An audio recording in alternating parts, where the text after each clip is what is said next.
ao Rui. Rui, muito obrigada pela sua disponibilidade e por estar aqui hoje para nos falar deste tema tão ultimamente mais quente, não é? Que não está fácil estar a olhar para custeios industriais neste momento. Não me demoro mais. Rui, por favor, a sala é sua. Obrigado, mas valido só. Está-me a ouvir bem? Sim, sim. A apresentação? Muito bem. Bom dia a todos. Obrigado por me receberem. O meu nome é Rui Trigonais, economista. Trabalho no consulto e estou aqui para uma sessão curtinha de minutos partilhar um bocadinho da nossa experiência que tem sido na implementação e revisão de sistemas de custeio, essencialmente custeio industrial, mas custeio em geral. O objetivo desta sessão não é de modo algum dotar as pessoas da capacidade de ir em um sistema de custeio, é abordar a temática, falar da sua importância e partilhar algumas histórias que podem, e depois, claro, havendo interesse, podem sempre aprofundar no contacto à disponibilidade no final e podem, obviamente, entrar em contacto comigo através da EMIN e falarmos mais um bocadinho. Efetivamente, porque é que nós sugerimos este tema à EMIN este ano? Nós já há uns anos trabalhamos nesta temática de clientes que são industriais e que querem implementar no sistema de custeio, ou porque colocaram um novo ERP e têm que parametrizar, ou porque sentem que a informação que sai do sistema não é toda correta e que estão a ter alguma dificuldade em tomar decisões com base nessa informação e pedem uma revisão ao sistema. Temos feito mais revisões do que implementações, muitas vezes as software houses tomam conta da implementação, mas geralmente quando é preciso calibrar o sistema, rever ou mesmo fazer pequenos ajustes porque surgiu uma nova máquina, um novo layout produtivo, aí geralmente já chamam os consultores e nesse modo temos feito alguns trabalhos interessantes com algumas empresas grandes, também empresas pequenas, mas essencialmente com empresas de uma dimensão já maior, com mais informação e mais informação para ser analisada. Porque em 2022 este tema e não outro tema dos vários em que nós trabalhamos? Nós que ajudamos empresas também a elaborar o orçamento do ano e afins, nunca tivemos um ano como este fim de 21 e início de 22.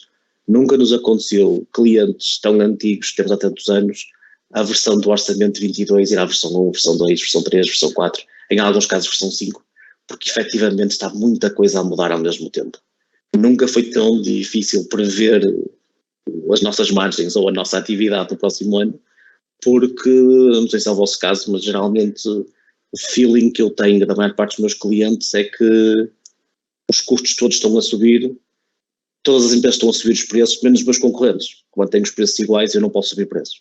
É uma noção que nós temos sentido, num certo modo, transversal à maior parte dos clientes industriais, um receio de que a jusante tudo sobe o preço, desde os salários das pessoas, à energia, a todos os consumos e componentes que temos de comprar, mas que a montante, quando tentamos vender os nossos produtos, que efetivamente o mercado não vai pagar mais por eles e que alguns temos que procurar absorver essa perda de margem. Portanto, achamos que é um tema que hoje cada vez é mais importante e hoje, mais do que nunca, é importante com a conjuntura mundial. Eu geralmente sou bastante sucinto e tendo a demorar menos tempo com o mudão de antena, porque nunca é bom na área de consultoria, mas então eu trago apenas 10 slides, fora estes 2 ou 3 de índice, trago apenas 10 slides e prefiro de longe que me coloquem perguntas no final do que ir explicando no processo. Portanto, se for demasiado sucinto, vão anotando as questões, citem o slide em que têm dúvidas, para depois voltarmos atrás. Portanto, a agenda para hoje são essencialmente 6 temas, ou 4 temas e depois situações reais e perguntas e respostas, e nós separamos muito este tipo de análise em 4 áreas. Primeiro é o Bill of Materials, é os consumos, é as matérias-primas, é os produtos intermédios, é as componentes, subcomponentes e afins. Segundo é o percurso de produção, o roteiro de produção, os centros de trabalho, os tempos. O terceiro é a chave de imputação de custos diretos, ou os processos de imputação de custos diretos e as chaves de imputação de custos indiretos. E o quarto é como é que nós analisamos a informação que sai e entre a divergência entre a realidade e o que seriam os custos teóricos, ok? Que geralmente é onde, tanto os primeiros 3 bem feitos, se centra grande parte do trabalho de controle de gestão, das finanças, da contabilidade ou da direção das empresas. Começando então pelo início, Bill of Materials. Geralmente quando nós entramos neste tipo de trabalhos, a primeira coisa que vamos ver é como é que o ERP funciona, como é que estão a ser registradas as entradas, saídas, se a saída do armazém para a linha de produção tem um fiel depositário e é restado cada saída, ou simplesmente são retiradas coisas do armazém e a seguir funciona em backflush, como é que são documentados os desperdícios, os retrabalhos, se as guias de saída do armazém documentam a quantidade do modo fidedigno e quando fazemos inventários onde é que estão as divergências. Portanto, essencialmente, nós vemos que há dois grandes abordagens à gestão de inventários.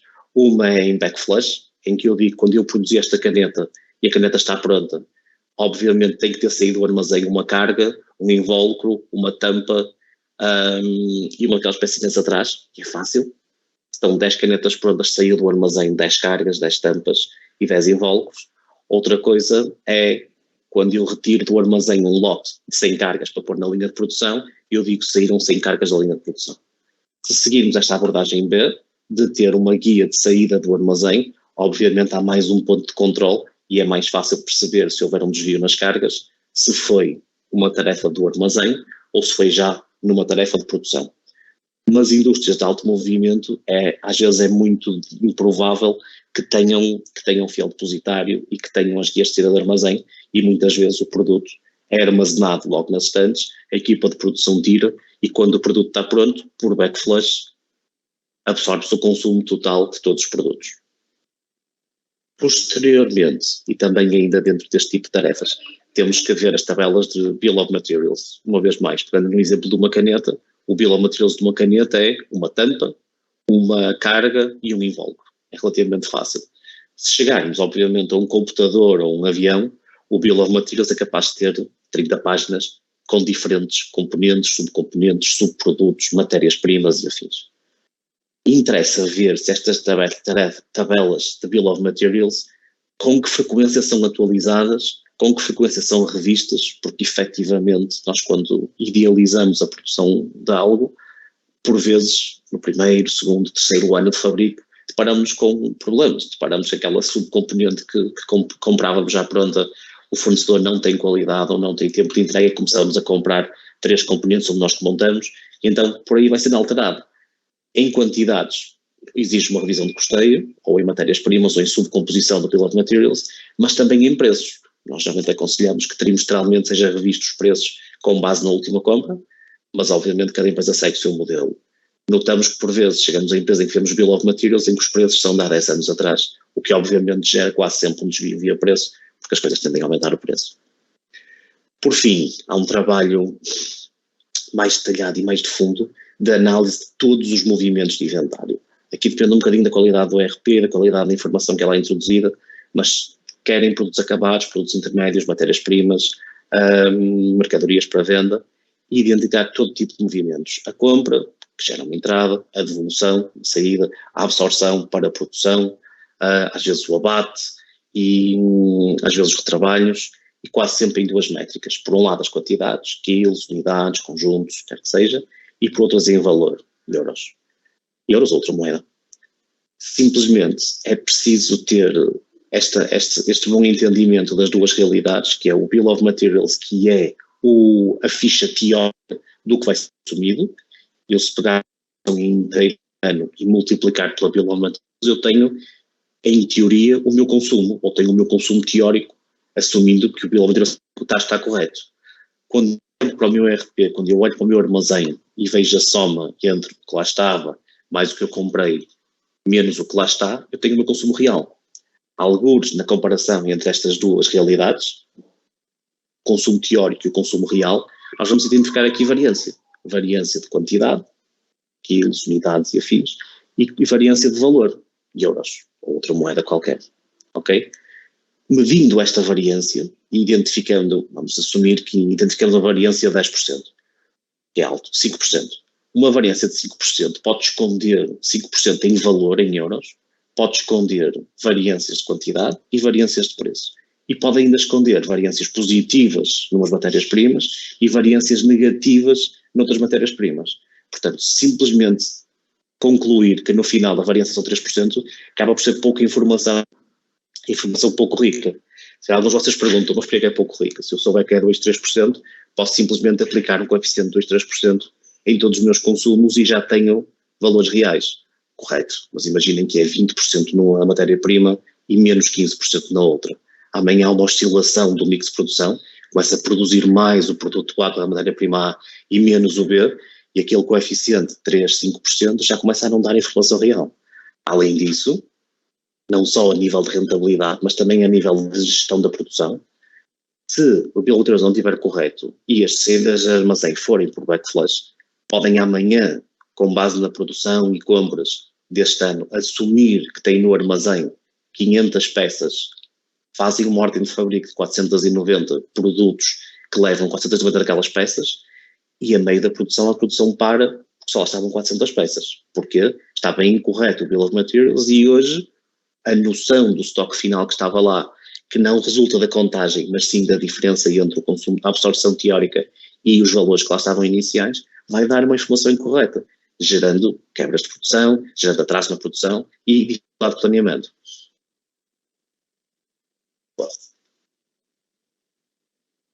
Já está. Da nossa experiência, mas há outras, geralmente há aqui alguns suspeitos do costume quando encontramos variância nas matérias-primas. A maior parte delas são de quantidade, as de valor são mais reduzidas, são menos frequentes, desculpa. E a nível das de quantidade, quando, por exemplo, no final, quando vamos fazer a contagem, identificamos que estão lá produto aquém do que devia lá estar, no estoque final, portanto um consumo superior ao teórico, um dos motivos é quando o fornecedor entrega aquém do contratualizado. Se são motores, é fácil a gente contar os motores à chegada, mas são caixas de parafusos não. Nós assumimos um valor entre X e Y e a caixa diz à volta de 1000 parafusos, nem sempre tem 1000, às vezes tem 1010, às vezes tem 180, e tem havido algum feedback dos nossos clientes. Quanto mais procuram fornecedores novos, até encomendam de sítios que não estão habituados, porque têm uma equipa nova de sourcing e de procurement que está a procurar novos fornecedores, por vezes deparam-se com esta questão, que é, começam a identificar que é a entrega do fornecedor que não traz tantas cargas de caneta como era suposto. A caixa diz 1000 e ao fim de 10 caixas vemos, e se fôssemos contar, que não estavam lá 10.000. E aí geralmente a reação que nós sugerimos é ter um controle na recepção, até mesmo ter um sistema de VMS, Vendor Management System, onde podem classificar os fornecedores como A, B, C. Um fornecedor onde nunca há falhas pode ser um fornecedor C, que é controlado 1 ou 2 vezes por ano, ou nunca é controlado. Um fornecedor onde frequentemente há falhas, podem começar a controlar isso em cada entrega, se for possível. Trata simplesmente de fazer a despaletização, fazer a contagem, antes de colocar em armazém, para não ter a seguir informação errada. Obviamente tudo isto depende da relação entre o custo de fazer esta tarefa versus o retorno que podemos ter, não é? Depois, furtos do armazém tende a ser uma figura comum que muitas vezes o empresário sente que é essa a origem, não é? Mas aí já vi que há uma centralização no picking ou sensibilização às tropas. Uma centralização do picking, ter apenas uma pessoa a ir buscar o armazém e a colocar na frente das linhas de produção, às vezes reduz um bocadinho o risco disso e já torna-se muito mais fácil, quando houver falhas, perguntar àquela pessoa se quando retirou as coisas, se estava lá tudo no armazém, se não estava, quando as colocou na produção, e ter essa informação centralizada pode ajudar a identificar os momentos em que a contagem deixa de ter certo. O mais comum é o 3, é desperdício na produção. E eu lembro de um caso engraçado, um cliente meu que fazia tipo umas impressoras, e as impressoras lá vão pega de cada lado. E, efetivamente havia um desperdício de quase 5% nas pegas. Aquelas pegas não têm interesse para lado nenhum, aquilo é uma peça de plástico, não tem interesse nenhum. E até eu ir à produção e começar a ver os baldes do lixo e vejo lá pegas partidas, é que me apercebi que tinham trocado por um fornecedor mais barato, as pegas eram muito mais baratas, e de vez em quando partia uma. Pronto, em cada 10 máquinas havia 20 pegas, partia uma, é 5% de desperdício. Ao ser muito mais barato, era uma boa decisão de gestão comprar aquelas pegas. Simplesmente vamos colocar no custeio que em vez de cada máquina levar 2 pegas, leva 2.1 pegas.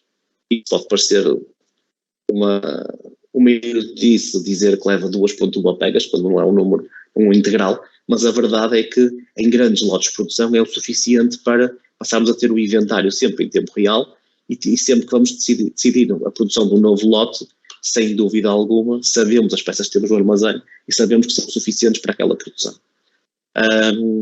Por fim, ainda em quantidades, temos a calibração de equipamentos, prototipagem.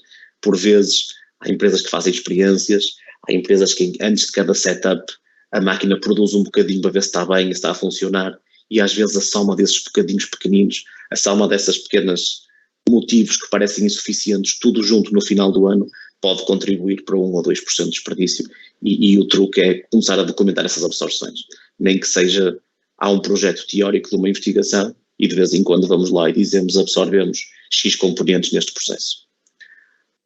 O mais comum é a quantificação errada no Bill of Materials. Por vezes o Bill of Materials é feito pela equipa de engenharia e às vezes, e a nossa sugestão é quase sempre ao fim de 2, 3 meses de um produto não estar em fabrico, sentar a engenharia com a produção e garantir com o feedback da produção que efetivamente as quantidades que estão lá são as corretas. Se nas duas pegas da máquina é bastante claro que são duas pegas e o colocar 2.1 entende-se o porquê quando estamos a falar em quantidade de parafusos, em quantidade de plástico injetado, estamos a falar de quantidade de fio colocado no processo, já são métricas muito mais difíceis que contam com coeficientes de desperdício, realmente a produção mais sensível à engenharia, e eu prefiro, acho que a melhor solução surge exatamente do usar destas duas instâncias, o conhecimento teórico da engenharia e o conhecimento prático da produção, que está na linha e que se apercebe dos desperdícios e dos consumos reais. Quando saltamos para o valor, já mais na ordem dos economistas e dos financeiros, temos visto que surge muitas vezes a omissão de rúbricas. Das compras diz este produto custa 10 cêntimos, mas a seguir, para incorporar o preço naquilo existe custos de transporte, ações e afins, que muitas vezes são vertidos no custo total da compra e no custo total da e por vezes são omitidos. Então são estímulos com pressupostos pouco realistas. Por fim, oscilações de preço. Oscilações de preço têm de ser cambiais. Quando importamos de uma outra moeda, produtos de uma outra moeda e estamos expostos a essa oscilação de preço, ou então, como acontecer em 2022, oscilações de preço muito difíceis de estimar, onde se torna extremamente difícil e eu compro produção para daqui a 3 meses, quando eu não sei se as minhas matérias-primas não sobem de preço todas as semanas. Porque esta última linha de oscilações de preço é cada vez mais importante nesta conjuntura. Eu ponho aqui em baixo uma última nota, a vermelho, que diga atenção ao WIP. O WIP é work in progress. Isto porque muitas vezes a grande diferença, a grande oscilação de quantidade tem a ver com o work in progress.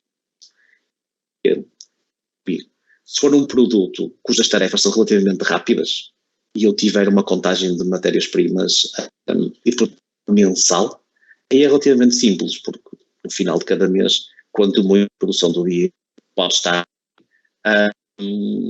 Mas penso assim, por exemplo, se o meu negócio é fazer autocaravanas, em que eu faço 12 autocaravanas por ano, o simples facto que é que eu fiz em dezembro, eu poder marcá-la como concluída a 3 de janeiro, é o suficiente para dizer que a 31 de dezembro vão faltar 2 rodas no armazém, porque enquanto a relote não estiver pronta, a caravana não estiver pronta, aquele consumo das 2 rodas não sai do armazém, faltam portas de armário, faltam 2 pegas, faltam chassi, falta uma série de coisas. Portanto, o WIP é o work in progress e quanto mais longo for o roteiro da produção, mais importante é ir medindo o work in progress. Hoje em dia já há ferramentas relativamente fáceis de controlar o work in progress. Mais normal é pistolas QR Code, onde entre o centro de trabalho 1 e o centro de trabalho 2 aquilo é pistolado, e se eu sei que o produto passou, terminou o centro de trabalho 1 e entrou na tarefa número 2, então eu sei que já levou um chassi de relote, 2 rodas e 40 minutos da equipa do centro de trabalho 1 a fazer furações e a prender as rodas. Então a partir daí, não só já dou baixa das 2 rodas e do chassi no armazém, como já gerei valor para absorver o custo daquela equipa de produção no centro de trabalho, aqueles 40 minutos que eles demoraram, ou 2 horas, ou 6 horas, vezes o custo daqueles homens, vezes o custo daquelas máquinas, vezes todos os custos diretos estão associados àquele centro de trabalho 1. Portanto, o work in progress é extremamente importante e muitas menosprezam o work in progress, passando a ter dúvida porque da oscilação de produção, quando não prestam devida atenção e criam métodos para quantificá-lo. Já volto para Progress quando formos ver os centros de trabalho. Rui, desculpe interromper. Sim, Eu sim. não sei se se está a mudar os slides, mas nós estamos com o mesmo slide há muito tempo a mostrar, a ser visível. Está em que slide, desculpa? Está no 2. Vou mudá-los, que estranho. Eu estou a mudá-los. Daí acabei de Deixe-me confirmar parar onde- se estava só para mim, porque às vezes pode acontecer de ser só... Eu estou no 6, peço desculpa. Então, pronto, estava então no se seis. calhar era... É? Pronto. éramos nós que não estávamos a funcionar direito, então. Pronto, deve ser algum problema na rede. Já agora valida. Agora já o vejo, 5, o 5. 5 e agora o 6. Muito bem, muito bem. Agora sim, o 6. Okay. Aqui no 6 é um pequeno gráfico que nós usamos para... Deixa eu pôr aqui em cima. Um pequeno gráfico que nós às vezes concluímos para ver, por exemplo, uma análise que se pode concluir do Bill of Materials, da variância no Bill of Materials. Concretamente, olhem para este slide e nós temos no eixo do X o desvio, temos produtos com desvios de 10% ou de menos 25%, e temos no eixo dos Y, no eixo vertical, a relevância. Lá em cima, aquela bolinha vermelha perto de 7%, quer dizer que é uma matéria-prima que representa 7% das minhas compras. É uma matéria-prima extremamente relevante. E nós aqui separamos isto em 3 grupos. Primeiro, tipo A, aceite, que está aqui no eixo do meio, uma variância de mais 2,5% e menos 2,5%. É aceitável, desde que não represente mais que 5% das compras. Depois temos o tipo B, que é à esquerda, mais amarelo, à esquerda e à direita, variâncias demasiado grandes. Devem ser erros no Bill of Materials, pelo menos da agregação de certeza. Nos da esquerda podem ser curtos ou assim, outra coisa, mas em princípio são erros no Bill of Materials. E lá em cima, o tipo C, variâncias até pequenas, mas são componentes tão caras, que não é aceitável um desvio nem de 1%, porque há muito dinheiro empatado. Isto é simplesmente uma análise visual simples para que um gestor de produção, um diretor de fábrica, consiga pensar e consiga centrar baterias onde realmente interessa. Eu não estou preocupado que em média há ali um desvio de mais ou menos 2,5%. Se reparem entre o 0 e o 2,5% há ali muitas bolinhas, há muitas primas que caem naquele grupo. Normal, é um bocadinho de desperdício, é um produto que estraga, é um retrabalho, é um componente que quem utilizar. É normal, é aceitável ter menos de 20%. Há ali um título que diz menos 21%, não é normal. Ou mais 7%, não é normal. E aí temos que entender porquê. Mas é um bill of material errado, por vezes é uma matéria-prima que foi substituída por outra e não foi utilizado o bill of materials, fazendo com que sempre que eu termino um produto e eu assumo que são 2 peças dali e afinal são 2 peças de lá, e isso faz com que ambas as matérias-primas passem a dar erro. Vou estar um bocadinho para trás. Portanto, Bill of Materials é o que eu tinha para mostrar, e agora trabalho e roteiros. Aqui o trabalho é um bocadinho mais difícil. Aqui é imaginar que nós somos matéria-prima e tentar ver todo o percurso que nós fazemos dentro da fábrica. Vai-se para o armazém, saio do armazém, vou para o centro, saio do armazém e se formos produzir o produto X4, começo pelo centro de trabalho 2, a seguir passo para o centro de trabalho 9, a seguir vou para o centro 12 e vou para o centro de embalamento e acabo. E perceber quanto tempo se demora em cada centro e que matérias-primas, componentes, outros acabados entram em cada centro. Obviamente aqui ainda existe por vezes, quando saímos da fábrica para um subcontratado, para pintar fora, para galvanizar fora, o que quer que seja, às vezes sai da fábrica e volta a entrar, e aí o subcontratado é visto como mais um centro de trabalho, onde simplesmente a única componente que há é o custo subcontratado. A seguir, para cada centro de trabalho, temos que identificar o máximo de custos diretos possíveis, a depreciação das máquinas que lá estão, a manutenção que aqueles equipamentos e mesas e bancadas precisam, a mão de obra direta, ou seja, no centro de trabalho 4, para fazer a tarefa de montar as rodas da caravana, e eu sei que são precisas 2 pessoas com estas ferramentas e mais este consumo energético, e com base nisso eu percebo em que sempre que o meu produto vai ao centro de trabalho 4 e fica lá 60 minutos, eu sei quanto é que me custaram esses 60 minutos, ou tenho pelo menos uma proxy, uma estimativa de quanto é que custaram, porque assim eu sei que terminando uma tarefa que demorou 60 minutos, eu sei que aquele subproduto passou de 0 para aqueles 60 minutos a 20 euros por hora, o que dá 20 euros, mais aquelas matérias-primas que me custaram 200 euros. Eu sei que aquele subproduto que termina do centro de trabalho 4, que é a primeira tarefa, já vale 120 euros. Isso é importante para o IP, ok? Falamos há pouco. Segunda análise, que é extremamente difícil, entender o conceito de capacidade produtiva por centro de trabalho. Eu perceber, este centro de trabalho demora nesta tarefa 60 minutos, ou não. Será que demora 60 minutos? Foi o que me disse a produção. Eu consigo pegar em turnos de trabalho e perceber o que é que foi feito e validar se aquele número de 60 está correto ou não está correto. Muitas vezes o erro está aí. Assume-se que são 60 minutos, na verdade são 72. Como é que se faz esse tipo de análise? Centro a centro, multiplicar toda a produção que passou por ali e começamos a ver se há picos ou se não há picos.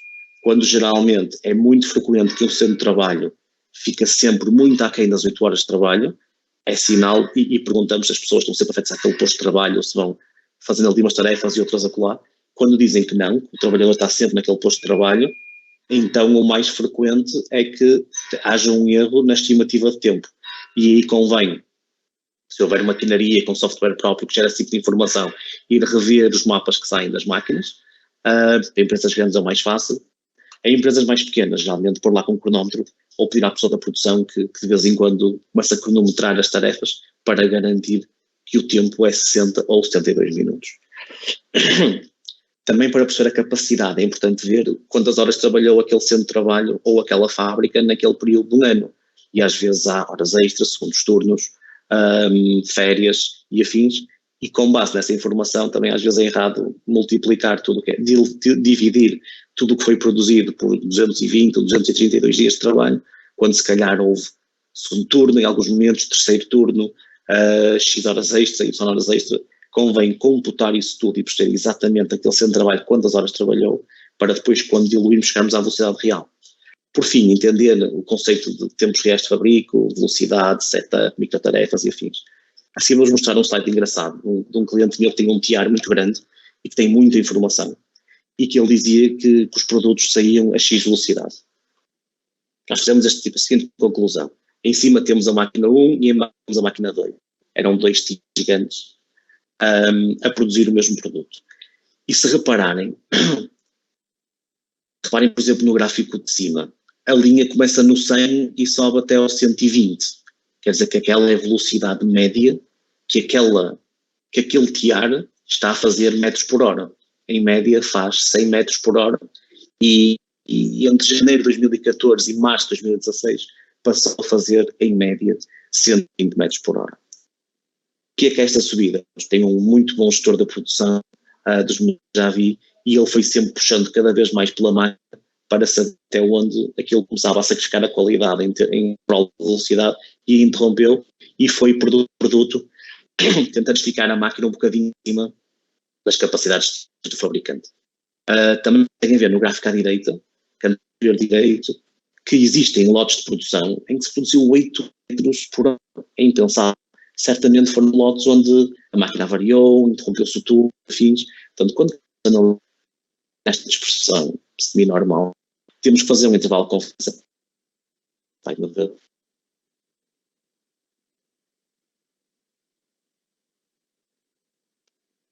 Valores de 8, 16, 24 acabam por ser os que estão cá em baixo, abaixo da linha dos 20 no quadro à esquerda. Na linha abaixo tem uma outra máquina onde houve muito menos lotes de produção, muito menos bolinhas, como conseguem ver, e onde também a dispersão foi muito menor, muito mais concentrada em torno daquela velocidade média. Portanto, estão a ver como podem achar uma tarefa simples de colocar um cronómetro e começar a medir quanto tempo demora uma tarefa. Neste cliente em concreto, que tinha máquinas a dar esse tipo de informação, tínhamos muita informação rica e conseguimos ver que todos estes valores aqui, muito abaixo dos 80 e dos 70, são lotes que foram interrompidos. Cada lote interrompido é uma perda de oportunidade de ganharmos dinheiro. Portanto, a análise da velocidade é pertinente e convém ser dada alguma atenção. Quando chegamos a uma reta final da imputação de custos diretos e indiretos, começando com os diretos, tentamos, começamos há pouco, ir buscar o máximo de custos diretos possível. Por exemplo, quando é um processo muito industrial com máquinas de alto consumo, geralmente eu recomendo aquelas pinças para colocar na máquina e medir o consumo real, para eu saber quando a máquina trabalha está a consumir X de energia. Obviamente o setup pode descer um bocadinho, mas é o que é. Dobra direta, eu sei que esta máquina a fazer este produto leva 2 homens lá, tem que ter isso em conta. Quando está a trabalhar para fazer o produto A, é o consumo energético da máquina mais os 2 homens que lá estão. Por exemplo, a máquina B a fazer o produto X é apenas um homem a operar a máquina para aquele produto. E então em cada minuto de trabalho é um minuto do custo da mão de obra do homem mais da energia. Depois gastos como a depreciação do equipamento, a manutenção, o seguro, a manutenção preventiva, reativa e afins, temos que pegar nesses custos que são relativamente fixos por ano e diluir pelas horas em que achamos que aquela máquina vai trabalhar. Não é a quantidade de horas que ela está disponível para trabalhar, é a quantidade de horas que ela realmente trabalha. Se a máquina tiver metade do tempo parado, eu tenho que diluir esse custo todo por metade das horas que a máquina trabalha efetivamente por ano. Com isso, conseguimos dizer, sempre que aquele centro de trabalho está a trabalhar, sempre que está efetivamente está a produzir com o seguinte custo: X de homem, X de manutenção, X de energia, X de prestação. Tenho aqui um exemplo de um cliente meu, onde temos o horas staff e o horas máquina, porque efetivamente por vezes tem 2 homens lá, por vezes tem lá, e em linha são as das máquinas para não dar confusão. Eu pus esta tabela porque torna-se bastante claro. Nós analisamos 2 anos deste cliente e foi engraçado, porque quando passa para baixo, que é o segundo ano, e eu enfatizei a máquina 3, a máquina 5, reparem, a máquina 3 e a máquina 5 são de 20 euros hora trabalhar 3 e a 5 de 18 para 21. O que é que aconteceu no ano de baixo, que é um ano posterior? Simplesmente a introdução de novas máquinas, ou as máquinas de cima a produzir mais, ou a produção em geral. Aquelas máquinas eram muito mais, e ao estarem muito mais pesadas, os custos fixos dela, que são a depreciação e a manutenção, por uma base menor de tempo. E foi isso lá o meu cliente entender que quanto mais produção tem, mais cara ela fica. Mas efetivamente, só o peso dos custos fixos fez com que a máquina que estava a trabalhar a 20 euros hora passou a trabalhar a 23 euros hora, e a outra, a 18 euros, passou para 20 euros hora. Este tipo de informação tem que ser atualizada anualmente e com os custos reais a irem contrapondo os custos teóricos, os indiretos. Eu pego em todos os custos do orçamento do ano, retiro-lhe os diretos e o resto é indiretos. E pegando nos indiretos, divido por uma chave, que podem ser euros ou horas de produção. Eu prefiro horas de produção. Fazendo um custo hora indireto. Neste cliente em concreto, lembrem-se que os custos diretos dos centros de trabalho rondavam os 22, 23 euros por hora, os custos indiretos rondavam os 57 euros. Atenção, isto era para o custeio total, não para o custeio industrial. Ou seja, no custeio total face ao industrial entra o departamento comercial, departamento financeiro, com salários, os custos da sede, os consultores, os contabilistas, os revisores, e entram todos esses custos. Há clientes que ainda gostam de separar os custos diretos entre custo direto industrial, que são os homens indiretos de fábrica, o diretor de produção, o tipo de planeamento, mesmo às vezes a equipa de armazém, mas são tarefas diretas, o custo da energia do armazém e afins, para perceber que é o custo industrial.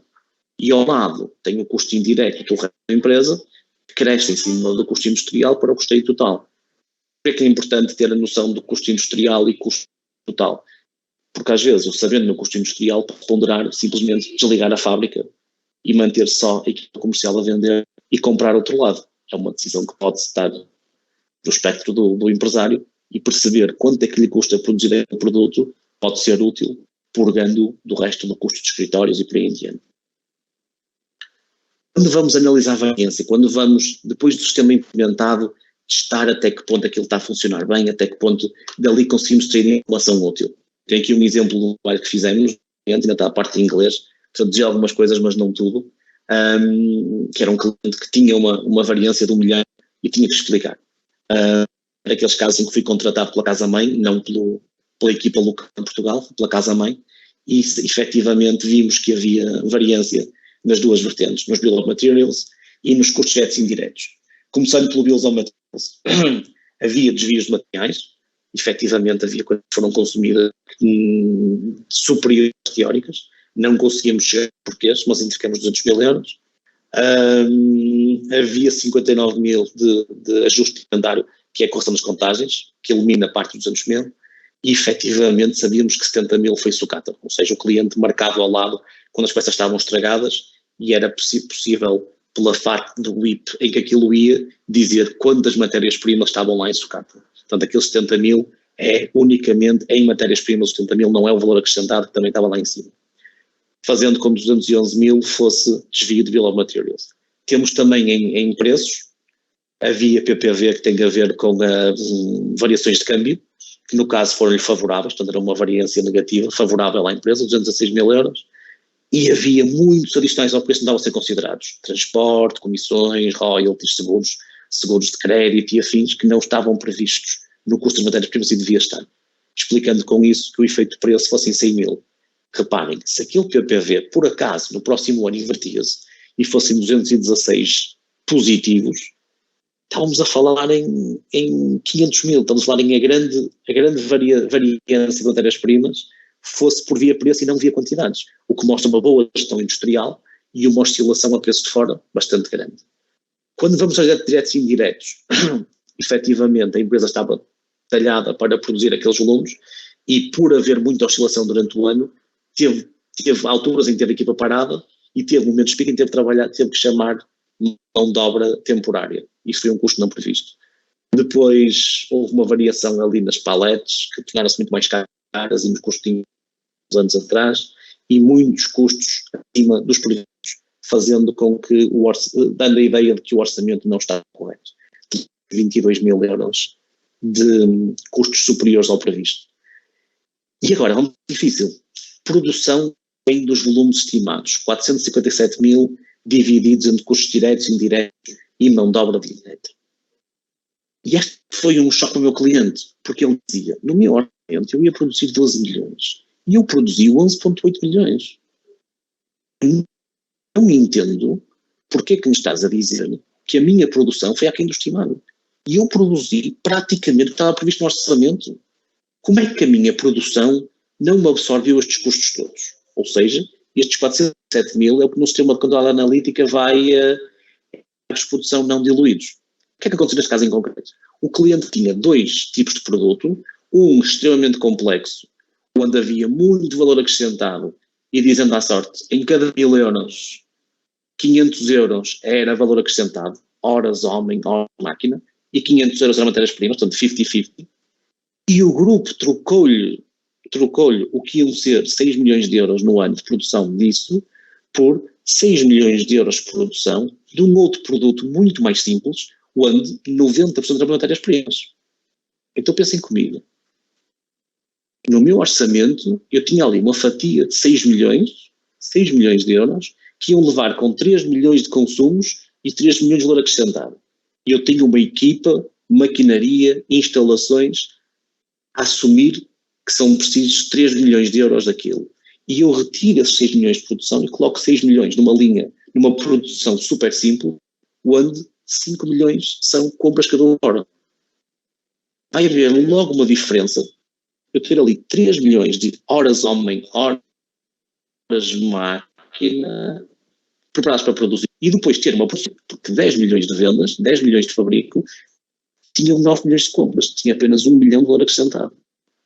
E essa alteração no mix de produção, que para o homem da produção, para o estudo de fábrica, dizia, eu estou a produzir 12 milhões na mesma, só essa alteração, eu aqui usei um exemplo extremo, onde obviamente ia ser 6 milhões, 3 milhões de valor acrescentado versus 1 milhão de valor acrescentado. Seriam 2 milhões, aqui é meio milhão. Mas este meio milhão foi difícil explicar, que não era erro dele, mas efetivamente faz-nos levantar outra questão, que é, se eu estou a ter uma produção muito mais simples, que requer menos homens, como é que eu não estou a ver a variância na mão de obra direta? Como é que eu ainda tenho que ir buscar mão de obra temporária, quando, na verdade, o que eu estou a produzir consome muito menos horas de trabalho que o que estou a fazer? E é esse tipo de questões que tornam difícil este tipo de análise e tornam também interessante, que é, muitos de vocês estão expostos a este risco de mix de produto, que é, estamos a produzir produtos com uma margem elevada e amanhã começamos porque o mercado assim vai, porque a função comercial vende mais aquele produto, um produto de margem mais baixa. ou um produto, as máquinas estando paradas, eu diluo todos os custos de produção pelo pouco que eles fazem, tornando a produção cara. Ou abrindo a oportunidade para produzir mais coisas, mas não podemos comparar alhos com bugalhos. Com isto, aqui é um slide giro, também do mesmo cliente, onde nós vimos que o cliente tinha uma meta de produzir 50 mil euros dia. E, efetivamente, temos em cinzento o que foi produzido e conseguiu uma quantificação do WIP. Portanto, quando vai acima e muito abaixo, se repararem, às vezes vai muito acima versus o dia seguinte muito abaixo, tem a ver com a quantificação do WIP. Mas o que nós o chateamos e o apontamos o dedo foi, se a nossa meta é produzir 50 mil euros dia, como é que, e em azul é o planeado, nós frequentemente planeamos produzir menos. E aqui o feedback da pessoa da produção, que era uma pessoa extremamente competente, foi dizer, a gestão não tem noção que a nossa capacidade não está talhada para 50 mil. A nossa produção permite produzir em regime de normalidade 42, 43, e a nossa média aponta para isso. E o nosso diretor acha que 50 é um número redondo, é um número mais bonito, e então aqui era uma questão de uma meta não realista. E agora cuidado com a meta não realista, porque todo o orçamento está desenhado para produzir 50 mil euros dia, o que significa que amanhã vai haver um desvio de produção aquém da esperada, só que temos usado isso como pressuposto. Por vezes, ouvir as pessoas da produção é mais útil do que só ouvir os financeiros que fazem as contas como eu. Por fim, cá em baixo tem isso também em forma gráfica, e saltando para notas finais, no último slide, tem apenas 4 notas que queria dar. Primeiro, todos os sistemas são imperfeitos e nunca foi tão importante entender o real custo de cada produto que fazemos. Não é em geral dos produtos, cada produto que nós fazemos. Segundo, informação incorreta sobre o custeio pode dificultar a simples decisão de comprar um equipamento ou fazer uma mudança no layout produtivo, pode expor a empresa ao risco de product mix, como mostrei há pouco, pode gerar desconforto no momento da atuação de preços. Eu vejo muitos clientes a dizer que os concorrentes todos subiram 10%, acho que vou subir 10%. Será que com 10% não estou a voltar para o prejuízo? São questões importantes para ver isso. Quarto, mascarar uma boa gestão comercial com eficiência produtiva. Eu tenho clientes que dizem, mas eu continuo com lucro. Continuo com lucro porque o departamento comercial está a vender bem, está a vender a um preço superior ao que consegue. E se calhar atrás dessa boa gestão comercial pode estar a ser produtiva, e vice-versa. Nem toda a informação tem de estar disponível ao segundo. Eu sei que todos os empresários sonham que tenham um sistema de custeio real, em qualquer segundo que carregue num botão e aquilo mostra-me lote a lote o desvio. Isso não é possível. Nunca vi isso a funcionar correto. E o ideal é ter um bom sistema que vá gerando boa informação e periodicamente, ou mensalmente, ou trimestralmente, faz essa análise com mais ou menos profundidade e tende a ser suficiente para tomar decisões. Os consultores podem ajudar a quantificar desvios, mas a resposta quase sempre vem dentro. Ouçam as vossas pessoas, são das da produção, elas geralmente têm 99% das respostas. Às vezes não têm o tempo para fazer grandes análises quantitativas e estatísticas, mas quase sempre percebem os porquês. Nós, pelo menos como consultores, quando entendemos e quantificamos o tamanho dos desvios, confrontamos as pessoas com isso e elas dizem, o problema está ali, o custeio está mal feito, ali há desperdício, estas peças bem estragadas, e este fornecedor não cumpre com os volumes. Quase sempre depois os porquês, nós chegamos aos quês, os porquês quase sempre vêm das pessoas da produção, estão ali na linha de produção, melhor do que ninguém sabem. Com isto, já me alonguei um bocadito, e queria agora saltar para perguntas e respostas, para parecer bem.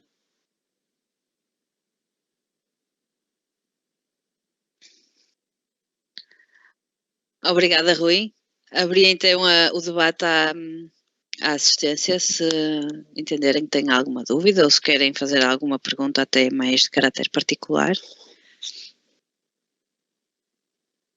Eu confesso que eu não tenho o perfil certo para estar a fazer perguntas de desbloqueio neste assunto, que não é exatamente a minha praia. Mas há uma coisa que me ficou há bocadinho logo do início e que eu gostava, se calhar, de explorar um bocadinho, que é esta oscilação vem de tudo, não é? Dos preços das matérias-primas da energia, vem impactar significativamente o modo como se exploram agora estas ferramentas, certo? Estou a dizer assim um disparate muito grande, não é? Certo. Mais do que isso, esta é uma altura onde não ter informação pode ser a morte do artista. Pois. Eu dou-vos um exemplo. Estava a fundamentar o tarifário de uma empresa de águas e saneamento e só o impacto energético aponta para termos que subir o tarifário 20%. Nem sequer é uma atividade muito intensiva em energia, não é? Há indústrias muito mais intensivas em energia e não ter isto devidamente quantificado pode fazer com que eu em 3, 4 meses perca toda a riqueza que geramos nos últimos 3, 4 anos. Pois.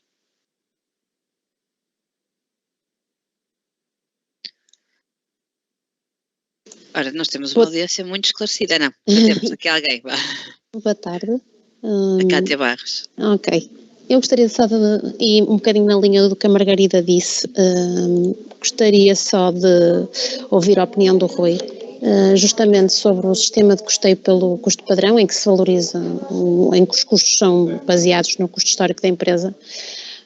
Se considera que este modelo está ultrapassado, tendo em conta que é cada vez mais difícil definir tendências pela volatilidade dos mercados, ou seja, há aqui uma correção por parte das tendências de mercado. Nas empresas com que trabalhamos encontramos muitos empresários ainda a utilizar este sistema e gostava de saber se considera que realmente é ultrapassado. Eu, pelo aquilo que vi hoje, considero que realmente há muito trabalho para além dos desvios que se podem considerar a ser feito, mas gostava da sua opinião. Uma boa pergunta. Efetivamente, nós vemos, mesmo as empresas que usam o custo padrão, começa a ser já um habitué, usam o custo padrão, mas depois têm 50% dos produtos como customizáveis, o que já prova que não seguem o custo padrão. Portanto, há aqui alguns fenómenos que interessa saber, não só a oscilação dos preços de base, como também o nível de customização que cada vez mais a produção tem, a produção exige. No passado, eu definia um tipo de produto e durante 3, 4 anos produzia aquilo. E se eu vou produzir o mesmo produto, eu vou fazer um custo padrão rigoroso e vou medir com rigor todos os tempos de produção e eu vou investir tempo que a seguir recupero em trazer rigor e certeza ao processo. Quando eu estou a fazer um produto que se vai esgotar no primeiro lote, obviamente eu tenho que ter outro tipo de referências. Eu tenho que ter muito mais ágil e muito menos assente no custo padrão e mais no custeio real, em que pego na ficha de produção com base no orçamento, assumo tempos de fabrico e uso isso como referencial.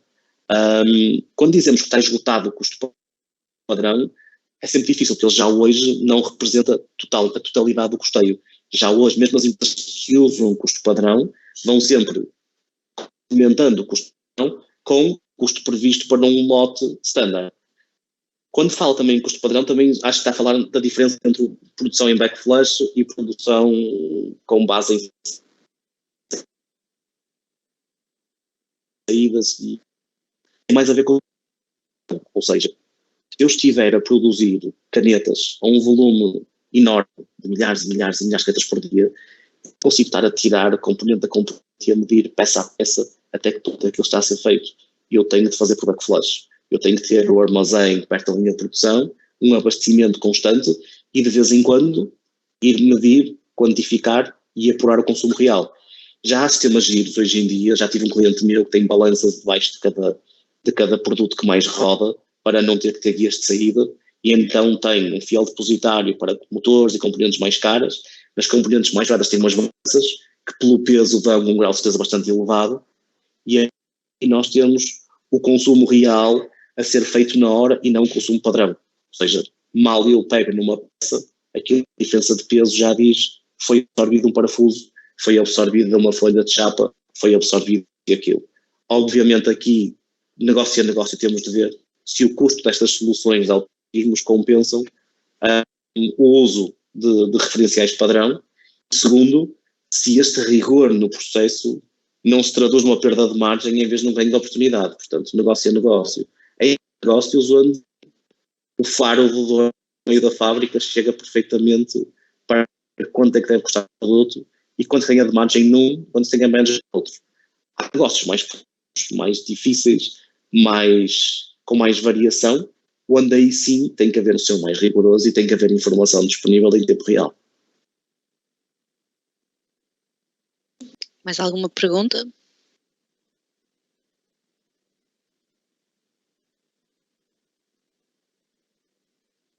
É uma audiência esclarecida, Margarida. É isso. Resta-me desejar-vos o resto de uma boa semana. Obrigada a todos. Muito obrigada. Obrigado, eu. Obrigada. Obrigada.